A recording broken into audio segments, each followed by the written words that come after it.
Oh, thank you again for joining us for Energy Efficiency Day. Energy efficiency saves money, reduces pollution, and creates jobs.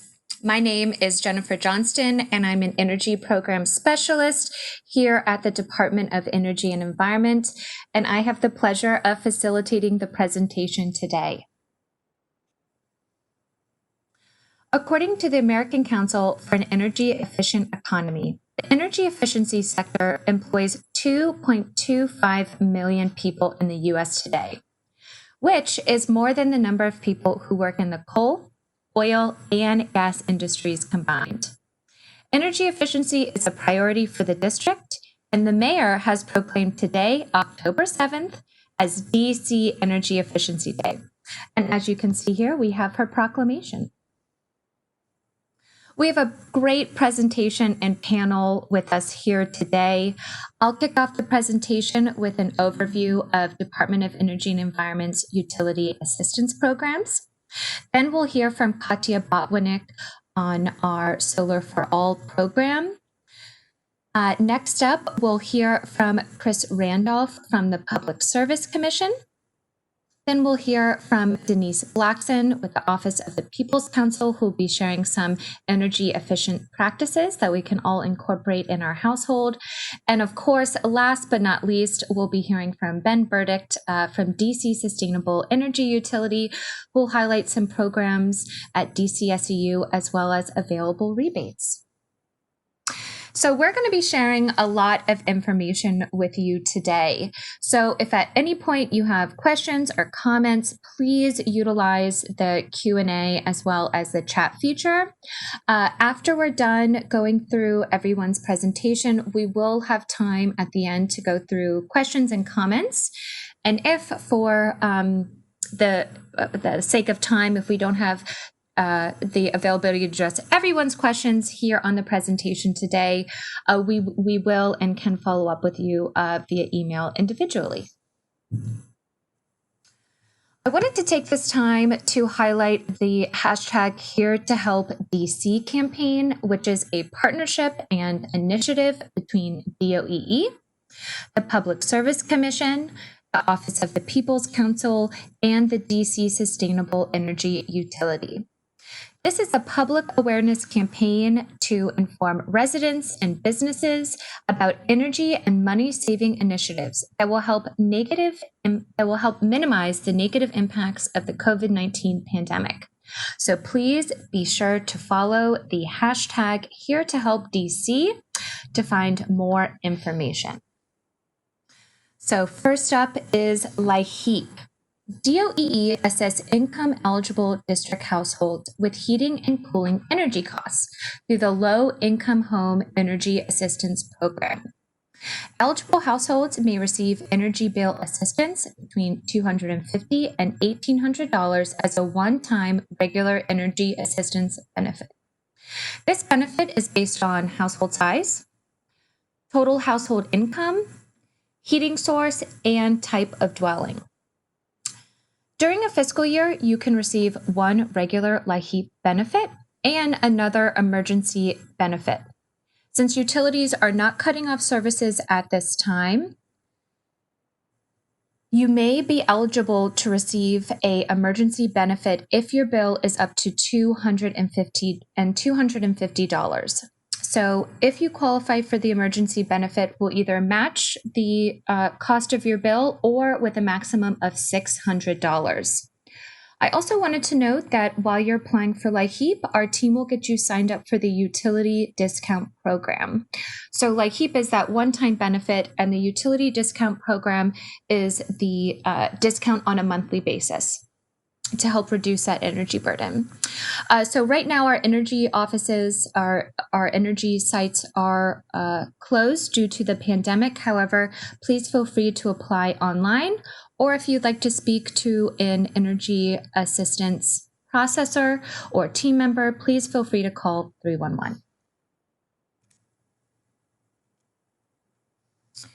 So one of our newer programs is the Clean Rivers Impervious Area Charge Relief Program.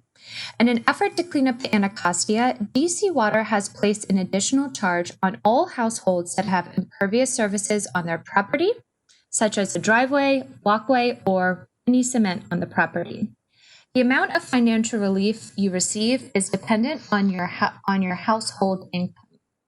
I would also like to note that during the COVID-19 pandemic, we're also providing emergency water assistance for up to $2,000. So to get this relief, if you have already applied for LIHEAP or while you're applying for LIHEAP, if you include your water bill, you may be eligible to participate in this program. Information on CRIAC as well as the emergency water assistance can be found on our webpage. So I wanted to pause and cover the new fiscal year 2021 income requirements. So this is for 60% area median income, and they've increased slightly from fiscal year 2020. So this table shows the income requirements for LIHEAP, UDP, as well as our weatherization assistance program. Speaking of weatherization assistance program, once you've qualified for LIHEAP, you may be eligible to participate in WAP. So with the weatherization program, we come into your home, complete an energy audit, and see what items can be upgraded to reduce your overall energy burden and make your home healthier and more comfortable. So some typical weatherization measures include insulation, duct sealing, adjusting or replacing HVAC equipment, taking a look at your lighting as well as appliances. I also want to note that our team also includes health and safety measures, such as ensuring that your household has carbon monoxide detectors as well as fire alarms. All right, we are entering the colder months of the year, so I wanted to highlight our emergency mechanical system program, which offers repairs and replacement for inoperable HVAC equipment to income qualified residents. This funding is on a first come, first served basis. In order to participate, you need to have a red tag from Washington Gas saying that the system is no longer working, as well as a contractor's estimate on how much the repairs or replacement will cost. To find out more information, please feel free to visit our webpage or contact Luanda Jones. The lead pipe replacement assistance program helps property owners complete their lead pipe replacement. Every property owner can receive 50% of the cost covered. So that's up to with a maximum of $2,500 regardless of income. However, some residents will qualify for 80% to 100% assistance depending on the household size and income. If you're not sure if your house requires a lead pipe replacement, please feel free to visit DC Water's webpage and look for the lead map, and you can check out that information there. And of course, if you have questions or concerns, please feel free to reach out to leadline.replacement@dc.gov.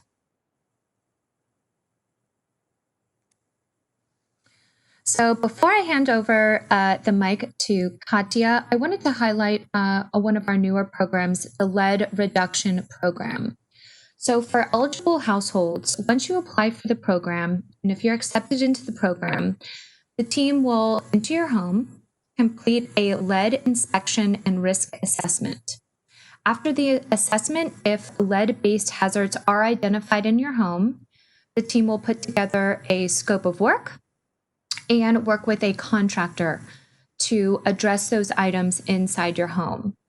Once a contractor has addressed all of the items listed in the scope of work, we will complete a lead hazard clearance test to make sure that the home is safe and the lead has been addressed. This is a very new program, so please, if you're interested and would like to receive more information, please feel free to reach out to 202-299-3316. And with that, Katya, I will pass it over to you. Thanks, Jennifer. Happy Energy Efficiency Day, everybody. Today, I'm excited to talk about one of DOE's newer programs, my favorite program, Solar for All. So for folks that aren't familiar with Solar for All, it was established by the Renewable Portfolio Standard Expansion Amendment Act of 2016. And since 2016, DOE has been working to increase the amount of solar power generated within the district through local rooftop and community solar projects. Building out solar moves the district away from burning fossil fuels, which cause the harmful effects of climate change. But going solar also has a significant economic benefit. It reduces the cost of electricity. In fact, this is the overarching mission of Solar for All, which is to extend the financial benefits of solar to 100,000 low to moderate income households by reducing their electric bills. Income eligible residents can participate in Solar for All by subscribing to community solar projects or by getting solar installed directly on their roof if they live in a single family home. Either way, Solar for All participants should expect to see reductions in their electric bills that can total up to $500 in savings annually. Next slide, please. So what is community solar? Not everyone lives in a building that can have solar directly installed on their roof. And of course, many residents in the district are renters. So community solar will actually be the most common way that district residents participate in Solar for All. Community solar projects are typically much larger than individual rooftop installations and can generate power for the wider community. In fact, the second largest community solar installation is actually finishing up construction in Oxen Run in Ward 8. The Oxen Run solar project will provide power to 750 households in the immediate community. And how does community solar actually work? Well, Solar for All will allocate community solar subscribers with a portion of the solar system, and in return, they will receive credits on their PEPCO bill for the solar energy that is generated. So each month, a credit will show up as a negative line item in the PEPCO bill, and over the course of the year, the credit should total up to $500 in savings. I want to emphasize that the Solar for All's community solar program means that renters can go solar and reduce their electric bill. They don't need their landlord's permission. They don't need their neighbor's buy-in. They can do this totally independently. And it doesn't matter if you rent from a single family home or live in a multifamily building. All that you need to have is an active PEPCO account in your name. Next slide, please.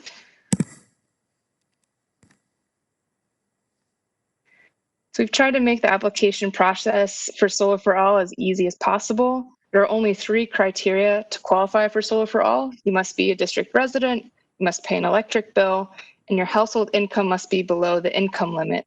And for Solar for All, that's about 80% of the area median income. And there are a few ways to actually apply for Solar for All. You can sign a pre-approval letter. We've been mailing thousands of these out across the district to residents enrolled in LIHEAP and CRIAC. Or you can complete an application which can be filled out online or downloaded as a PDF and completed by hand. We have a small but mighty team dedicated to Solar for All intake and outreach. Residents who need help with their application or have questions about the program can reach us on our hotline, which is staffed during all work hours. It's 202-299-5271, or you can shoot us an email at solarforall@dc.gov. And I think there's one more slide. Right. So finally, one more word on income guidelines. Income guidelines are based on the U.S. Department of Housing and Urban Development's guidelines. In general, the household income needs to be at or below 80% of the area median income in order to qualify.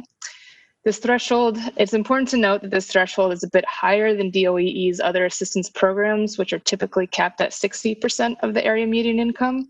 And because of this, residents who currently receive LIHEAP, UDP, SNAP, TANF, or SSI would automatically qualify for Solar for All, and all they would need to do in order to prove their income is provide proof of those benefits. And with that, I will hand it over to the next panelist. Great. Thank you, Katya. And is Solar for All just for homeowners, or can renters subscribe? Great question. Renters can definitely enroll in Solar for All. The community solar program is actually wonderfully suited for renters. You don't need your landlord's permission. It doesn't matter what type of housing you live in. The only main thing is that you must pay an electric bill.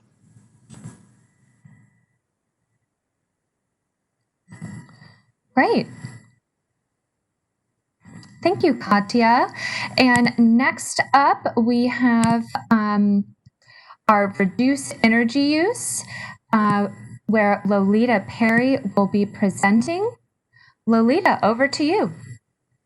Hello, good afternoon, everyone. Happy Energy Efficiency Day. So let me tell you guys a little bit about reduced energy use. The founding organizations, they include PEPCO, the DC Energy Sustainable Energy Utility, as well as the District Department of Energy and Environment. There were an additional 20 organizations that collab with us to brainstorm this and get this out to district residents. Now, let's take the name and talk about the purpose. Reduce energy use. That was the goal. But behind the scenes, the purpose was climate change. And in order to impact climate change, we must reduce our energy use. Did you know that 2019 was the second hottest year on record? In July 2019, the District of Columbia alone used 1.1 billion kilowatt hours of electricity. That translates to 500,000 tons of carbon dioxide. Let's put that in layman's terms. That's the equivalent of having 170,000 cars on the road for 1 year. So DC's usage for 1 month in July 2019 was the equivalent of having 170,000 cars on the road for 1 year. And because DC is committed to fighting climate change, and we have a plan to transition to 100% renewable electricity and reduce greenhouse gas emission by 50% in 2032. This is one of the campaigns that helped kick it off. So climate change was the purpose behind the campaign. Now, there are some benefits to reducing our energy use, and it does affect our climate. It does impact our planet, but there were some benefits to district residents if they signed up and enrolled in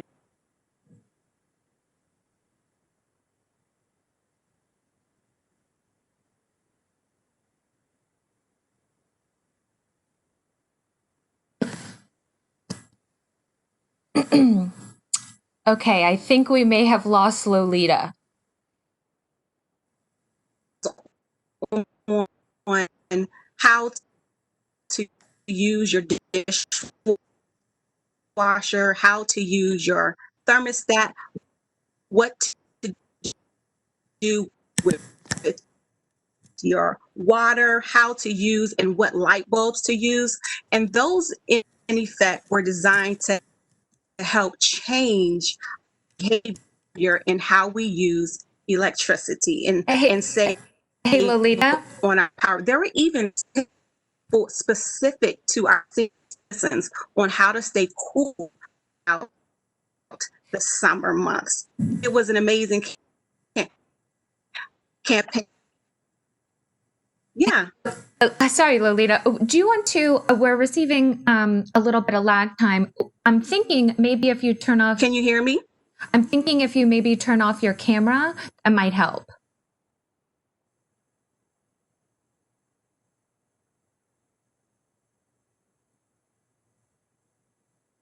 Okay, let me know. Is that helping? I turned it off. Yes, you sound great. Keep going. I turned it off. Is that helping with the lag time? Energy tips for signing up with Reduce Energy Use DC. Now, okay, great. Thank you. Also, over the course of the campaign, at the end of the campaign, there were random winners that were selected just for participating. You could receive a $300 credit just for participating and making the pledge for Reduce Energy Use campaign. Those winners have already been announced, but it is not too late to sign up for the Reduced Energy Use DC. Why? Because we still want to promote energy saving habits and behavior. So you can still make that pledge over at reduceenergyyousedc.com. Let me share with you, because it's Energy Efficiency Day, two of the tips that we provided during the campaign. So there's a tip on dishwashers and there's a tips on thermostat. We had a whole Ask the Expert series, and residents were able to ask us any question about usage and energy. And one of the questions that came in was, is it more efficient for me to wash my dishes by hand or to use a dishwasher? Now, parents, hold on, and I wish I had knew these facts when I was a child, okay? So as it turns out, it is more efficient to use an energy efficient dishwasher than it is to wash the dishes by hand. You can save nearly 500 gallons of water per year and save $40 per year if you use a dishwasher. Another question that came in was about the thermostats. DC residents wanted to know, is it more efficient for me to adjust my thermostat when I leave the home and then adjust it when I return, or should I just leave it at a set temperature? We suggest using a programmable thermostat and leaving your thermostat set at 78 degrees. Here's why. If you leave the house and you turn it up, let's say in the summer, July, up to 100 degrees, because you don't want the air conditioning to come on. When you return home and you turn it back down to 78 degrees, or for some of us 67 because we like it really Arctic, it's going to cause your system to work harder and longer to drop down to the desired temperature that you want. So we do recommend using a programmable thermostat, and you leave it set at 78 degrees. So those are some of the tips that DC residents were able to use. All of those tips are still available over there on the website. So if you were to go to the website and look at reduceenergyyousedc.com, you will see all of these tips. You can still take advantage of them. And happy Energy Efficiency Day. Thank you so much, Lolita, and great tips there. I, as well, like at the home a little bit of brisk because I like to wear my turtlenecks. So we're entering some good season for us. Okay, well, thank you so much, Lolita. And with that, I'm going to pass it over to Chris Randolph from the Public Service Commission. Chris, over to you. Thank you so much for having me here. I appreciate the time. Thank you so much, because we are such good partners with the Department of Energy and Environment, OPC, DCSEU. We enjoy being part of this presentation. So yes, let's go. So my name is Chris Benjamin Randolph, and I work for the Public Service Commission as the Consumer Service Specialist. And part of the things I do is I spend time educating the public on our agency and what we are here to do in our role in the larger energy efficiency, climate change, and utilities in general. Let me give you a little overview of the Public Service Commission, because some of you may know our agency and some of you may not. The Public Service Commission is one of the oldest agencies in the district starting at 1913. We regulate your PEPCO, your Washington Gas, and your landline telephone. And we are a quasi-judicial organization. That means we regulate, but we also hold hearings, and we look at the utility space from a regulatory point of view.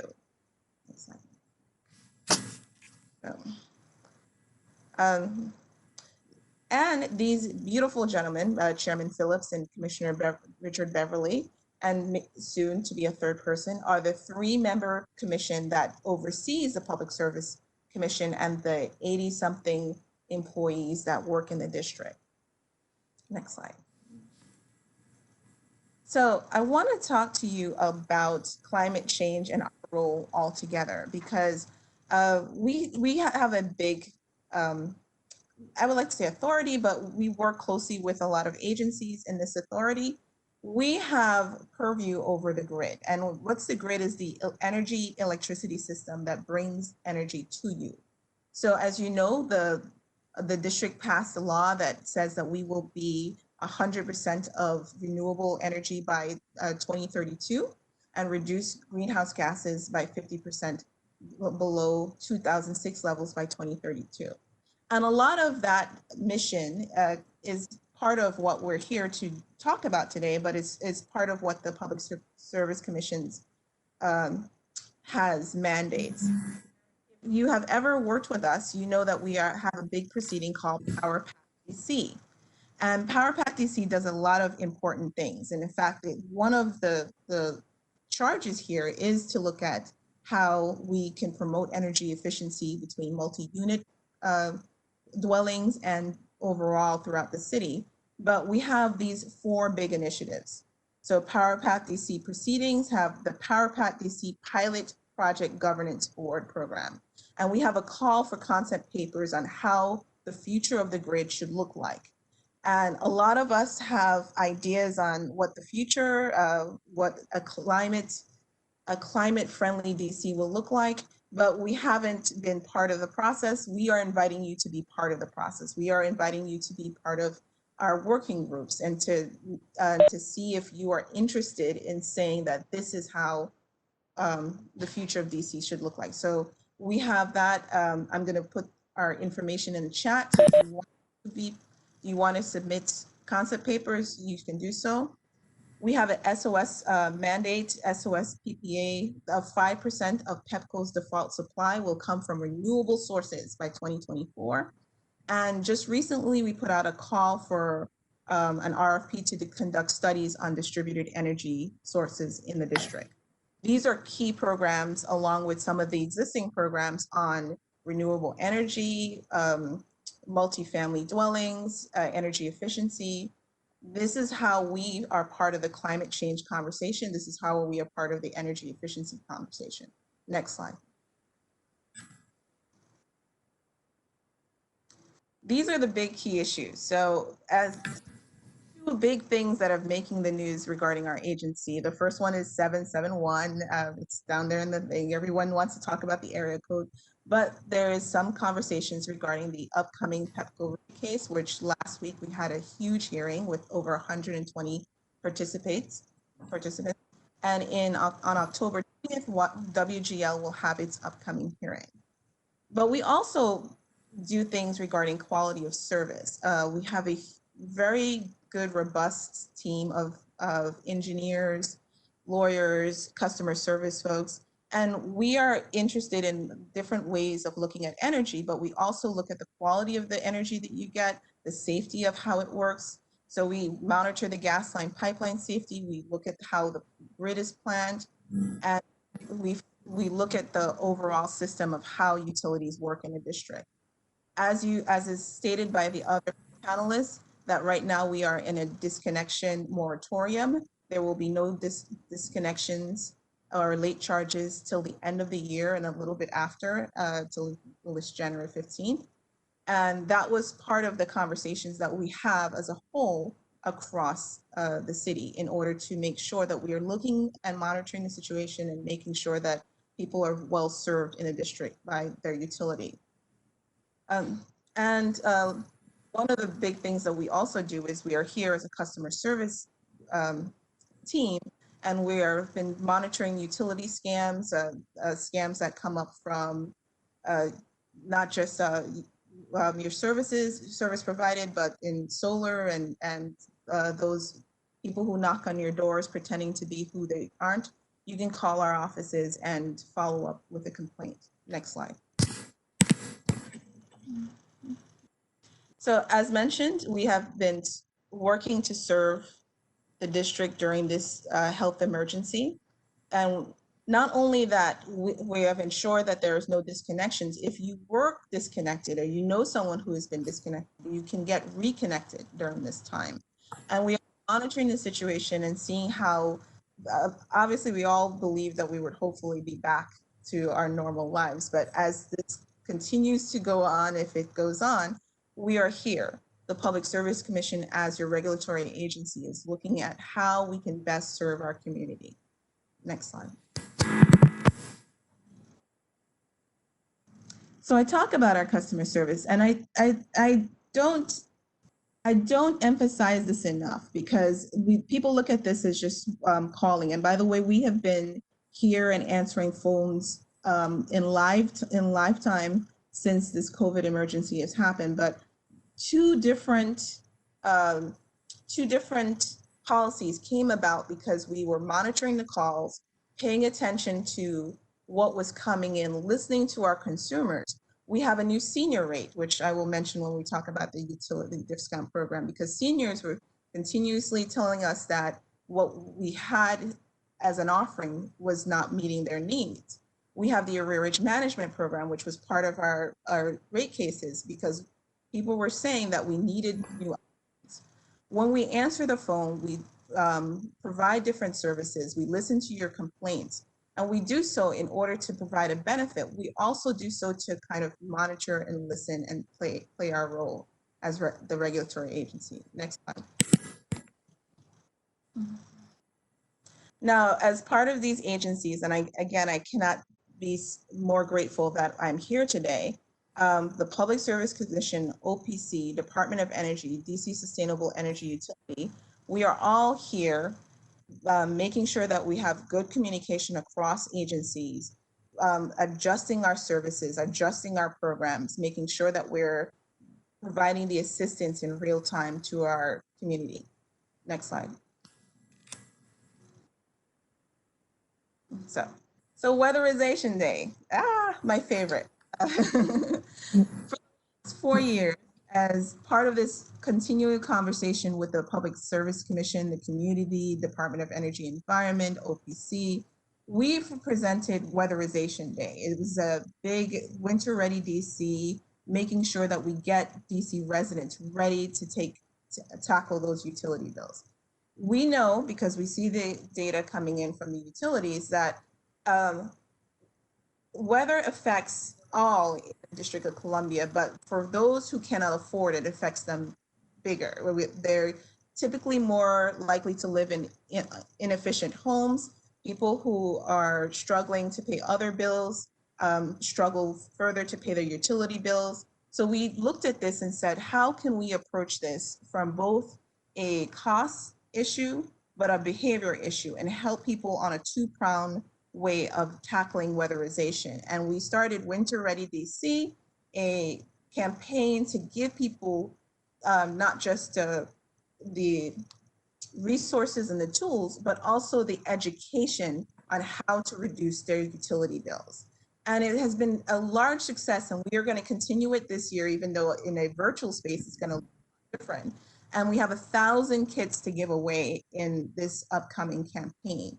Look for our website. We will have more information, but you can sign up with the Public Service Commission and sign up for one of our kits to give out. And we usually have beautiful kits. People love them with the caulk and the weatherization. But it's important that people understand that they need to do more to personally reduce the usage in their household. We see it on a firsthand basis, how many homes are just coming in with these large utility bills. And I always tell in presentation form about my own personal experience when I bought my first house in DC, and it was no larger than a cubicle of an office. But I would typically get $200 utility bills, $100 utility bills, until someone stopped me and said, wait a minute, your house is smaller than mine. Why are you paying so much in utility bills?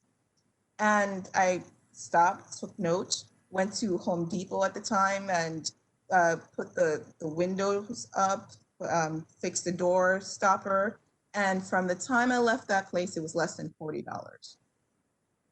So these little measures helped me in my first home. And a lot of people don't know these measures exist. So until we see them when they're in front of us for hearings and trying to get some assistance, we're trying to prevent that. We're trying to stop the issues at the front end.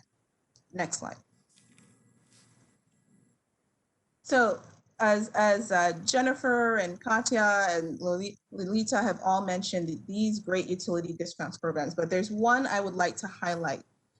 In about a year and a half ago, we added the Senior Citizens and Disabled Residents Rate Credit Rider. And that, as mentioned before, it's our conversation with the community that this credit came about. There, we had a lot of seniors saying we're slightly outside of the income guidelines for all the other utility discount programs, but we don't have any additional money. We won't see any income. Our income is not going to grow. And we looked at that, and for over a year and a half, we met with PEPCO, we met with the community, and we were able to come up with the Senior Citizens and Disabled Residents Rate Credit Rider. And 16,000 DC residents and senior citizens have been taking part in that program since. Next slide. Another great program here, the Arrearage Management Program. Now, this is one of those programs that allow district residents in all the other things that you're doing to afford their utilities. If you are blocked out of utility service because you have an overdue bill somewhere, or you have a bill hanging out there for like $12,000, $14,000, if you make qualifying on-time payments for 24 months, the old debt will be forgiven. And that's a great program. And that is part of our conversation with the community. That's part of the conversation with these other great agencies sitting here. Next slide. And this is one of our newest programs, and it's part of the initiatives that we talked about when we talked about Power Path DC, and it came out of the other rate cases. So everyone in the district has an ability to get a competitive supplier. PEPCO is going to be your distribution company, but you can get other sources of energy. You can get solar, you can get wind, you can get something that is a little bit cheaper. And it's sometimes a little daunting to look at so many suppliers and think, what am I going to do? So the Public Service Commission started this really great website. It's called Power Path DC, that allows you to review the offerings in a safe kind of environment. And give me the next slide, because it'll show you exactly what this looks like. This is the website. And by the way, it has other information like know your rights and understanding your bill. But look, one more slide. This is the information that if you go onto the website, you can see that what they're specifically offering, the terms of service, how much percentage is renewable. See, here's the first example. It's 15% wind, 5% solar. You get to see everything in real terms on a government website, which kind of gives people a little more confidence. And through that, if the provider posts on our website, they have to stand by the offerings that they have set. So if you decided to click on Energy Linked June to July summer promo, and you decide to take that, they are held to that standard. And that gives you a little more confidence to look for new providers. And we love this feature. Next slide. That is my time. I cannot say enough for allowing me to come here and speak. These working with this group to the District of Columbia has been a pleasure, and it's a continuous work that we invite you to be part of. Public Service Commission has a lot of good working groups in rate cases.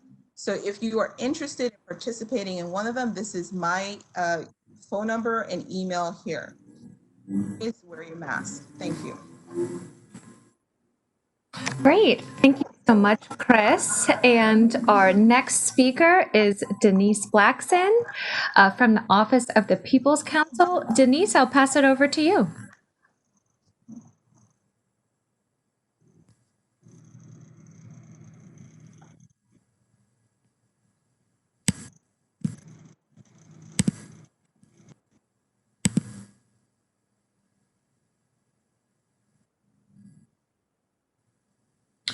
Denise? You hear me? Oh, there we go. Yes, you sound good. Yes. Can you hear me? Yes, ma'am. All right. Good afternoon, everyone. I'm excited to be here presenting to you on behalf of Sandra Fry, People's Counsel for the Office of the People's Counsel. I would like to share with you a little information about who we are. The Office of the People's Counsel by law is your consumer utility advocate for District of Columbia utility consumers of natural gas, electric, water, and local home phone service. Office of the People's Counsel advocates on behalf of the District of Columbia utility consumers to make sure that rates are just and fair. The Public Service Commission is the regulatory body. So we do any proceedings that come before the Public Service Commission. We are your utility advocates. Next slide, please.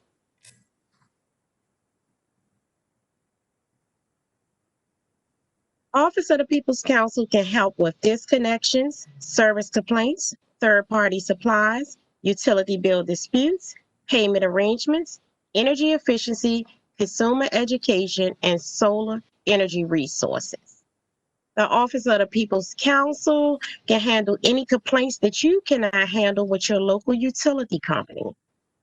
Next slide, please.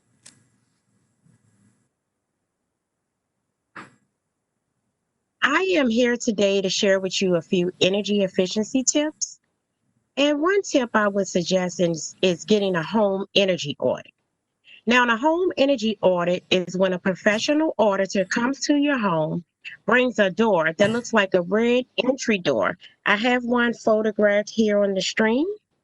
The door is it's called the blower door. What it is covered in red plastic and has a blower fan, computer, and infrared camera attached to it. So the auditor opens up your main entry front door and puts the blower door in the center of the door, as you can see in the doorway there. And they will hook it up and it will tell you all the inefficiencies and deficiencies in your home, like in your walls or your ceilings, things of that nature. Now, prior to a home auditor coming out to your home, they will come to your home and actually do an assessment. And that way they will tell you all the things to hold down because the blower fan blows at a high rate of speed. Now, the audit usually takes anywhere from 4 to 5 hours, sometimes longer. And a couple of weeks later, you would receive all the inefficiencies and deficiencies in your home.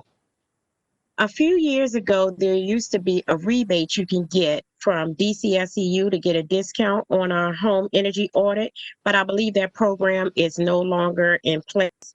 But they also can put you in contact with contractors who would be able to assist you with getting a home energy audit. So you can check with Ben following this presentation. He may can recommend contractors or have you look on DCSEU's website. Okay. Now I'm going to share a little bit with you about small appliances. A small appliance is any appliance you physically pick up and move from one counter to the next. These are known as vampire energy guzzlers. The same as a vampire sucking the blood out of your neck, they suck the energy right out of your wall. So I would suggest unplugging any appliance that you're not using. Now, a microwave that's attached to a stove, I would not suggest you unplug that. But a countertop microwave, as I shared, any small appliance you can physically pick up and move from one counter to the next. Now, let me share with you one I was famous for. While I was down at Office of the People's Counsel about 5 years ago when I first started working for the office, I would take my cell phone charger and prepare for my day and never take the electrical socket out of the wall until I learned that while working at Office of the People's Counsel, that it was actually draining electricity because anything plugged into an electrical outlet is actually using energy unless you have it on a surge protector or power strip. So I want you to get in the habit of unplugging small appliances. Now I'm going to share a little information with you about your refrigerator. You know the rubber insulation, the seal around your refrigerator and freezer? I want you to get in the habit of keeping it clean and free of debris. If you keep that clean and free of debris, it causes the rubber insulation not to stick to the door like when you're trying to open it, and it causes it to be more energy efficient. I want you to get in the habit of keeping it cleaned around the whole trim of that insulation to keep your refrigerator and freezer more energy efficient. Also, as you can see pictured on the screen, there's a vent down the bottom of your refrigerator. The newer models have the vent on the front. The older model has the vent on the back. You can take a small brush, soap and water, and keep that clean and free of dust and lint.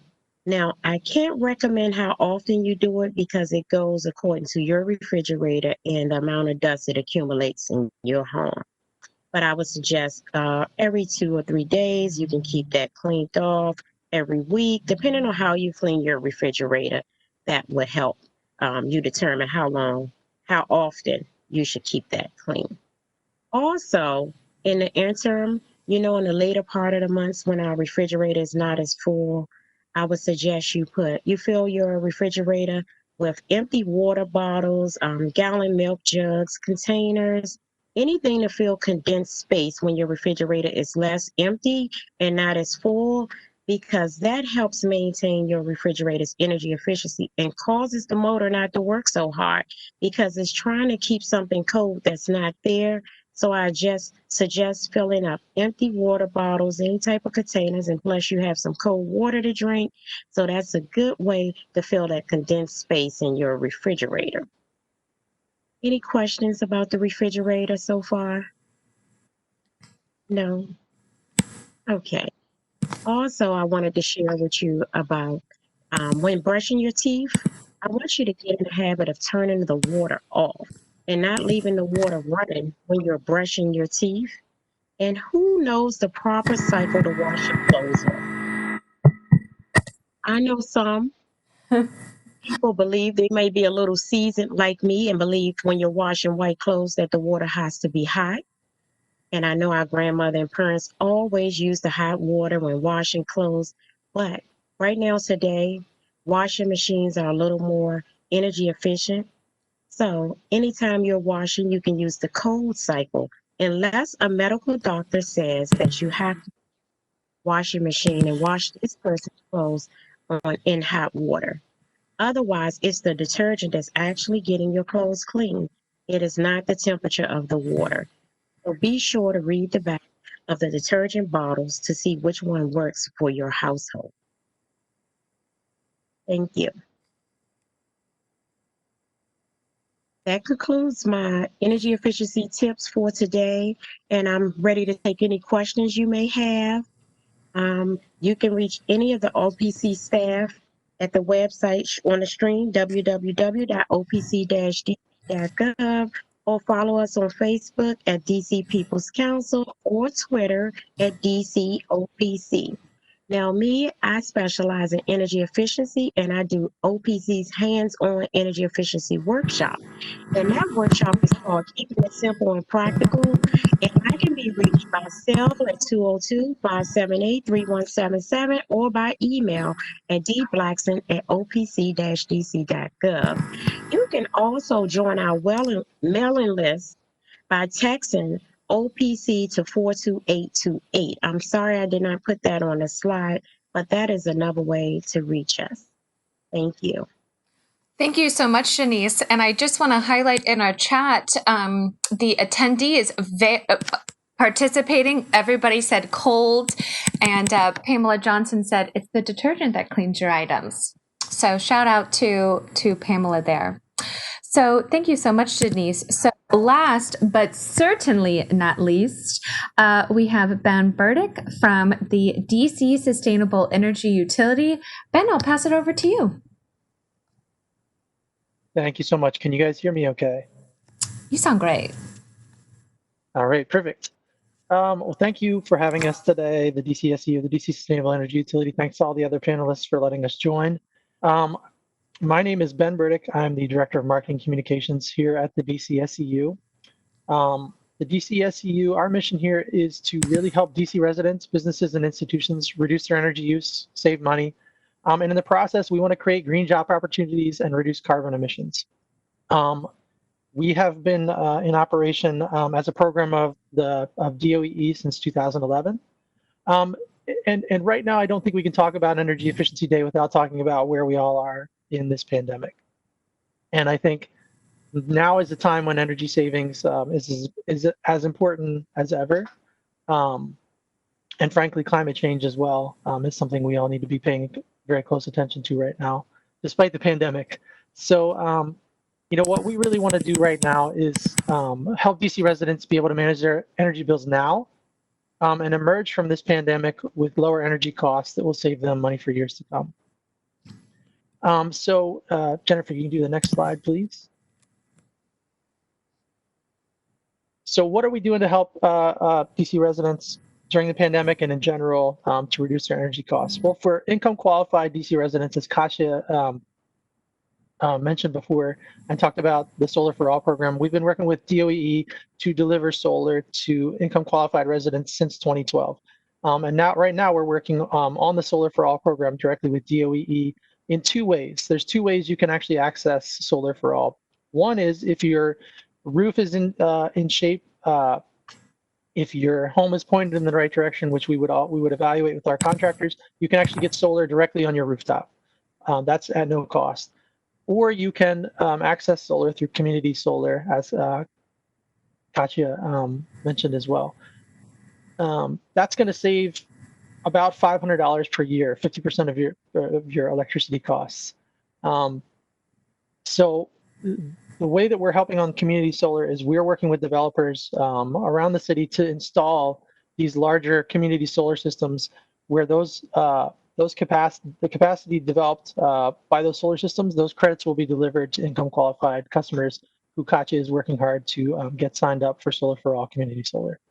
So if you're interested in getting solar on your roof, directly on your roof, visit our website, dcsu.com/solarforall.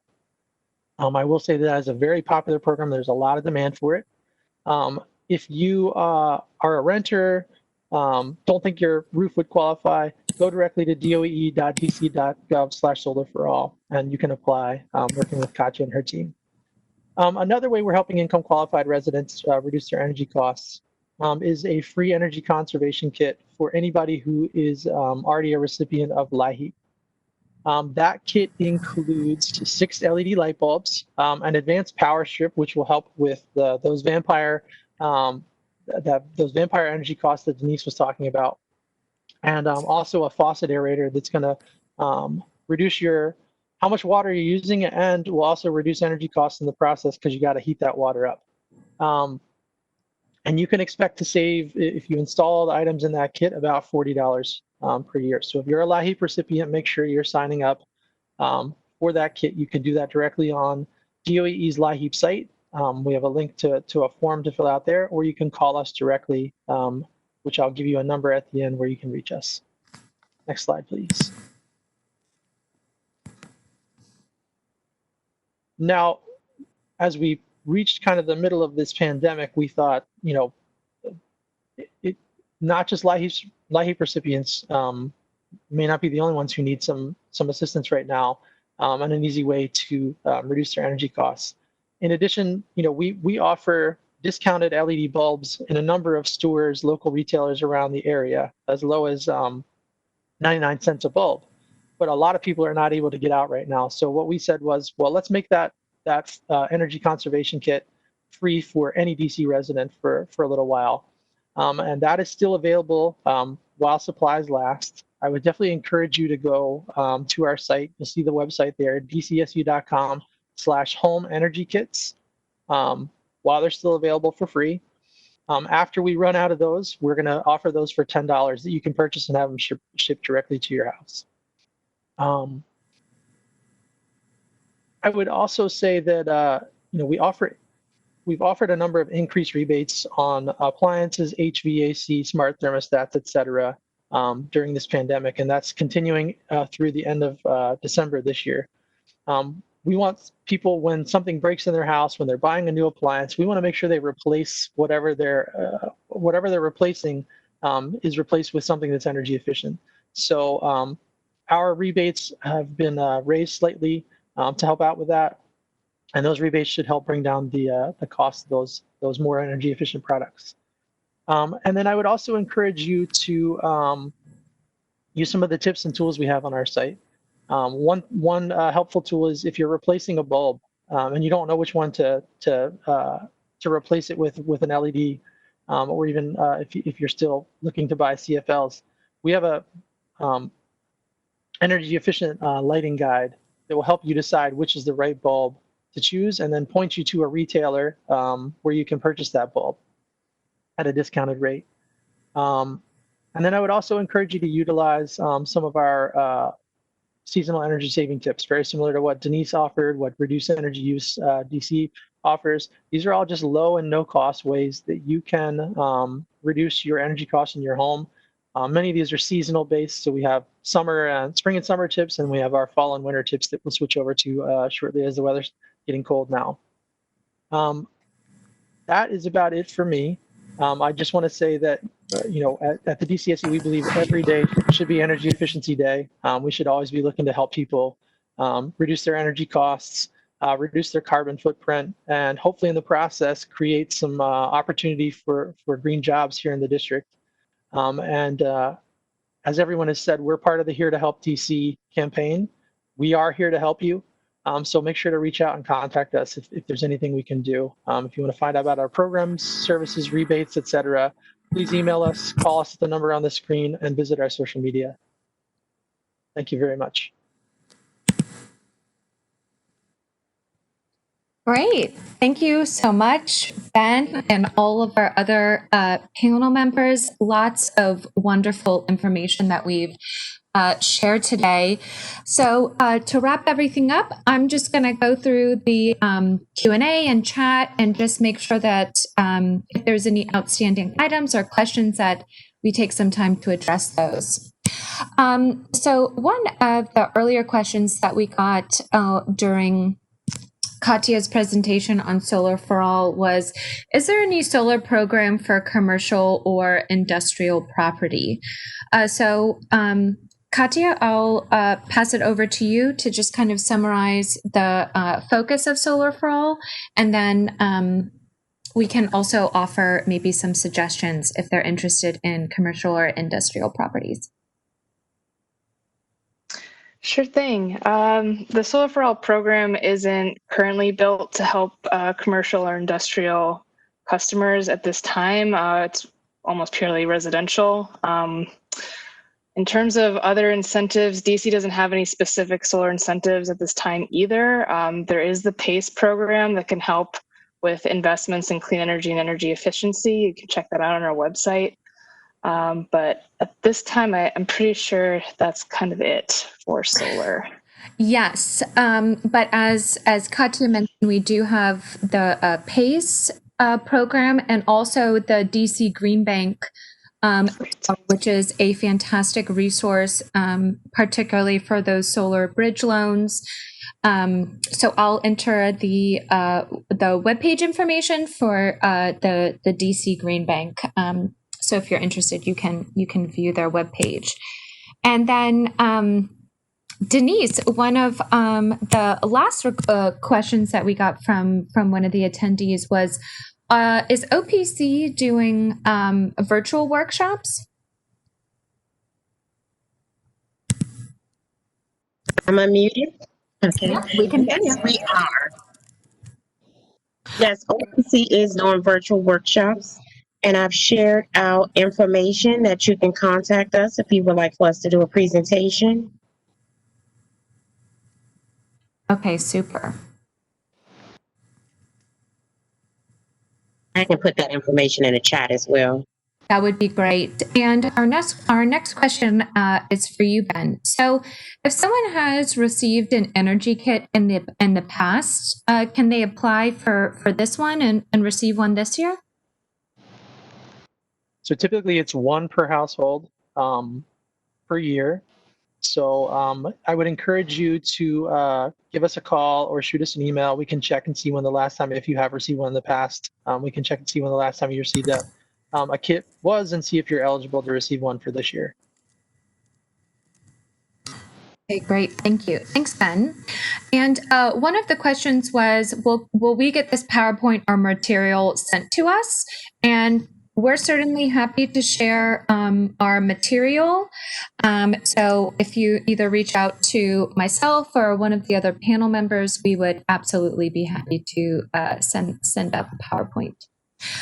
So I am just taking a look in the chat and in the Q&A section. And it looks like maybe those were all of the questions and comments that we received. I would just like to thank everyone, all of our panelists. Thank you so much for taking the time. And attendees, thank you for taking the time to celebrate Energy Efficiency Day with us. I would like to do a little shameless plug. Weatherization Day is coming up on Friday, October 30th. October is Energy Efficiency Month, so just keep an eye out for some DOE tweets and facts, and keep an eye out on our webpage. So thank you so much, everybody, and we'll let you get back to your afternoon. Have a good one. Thank you. Thanks.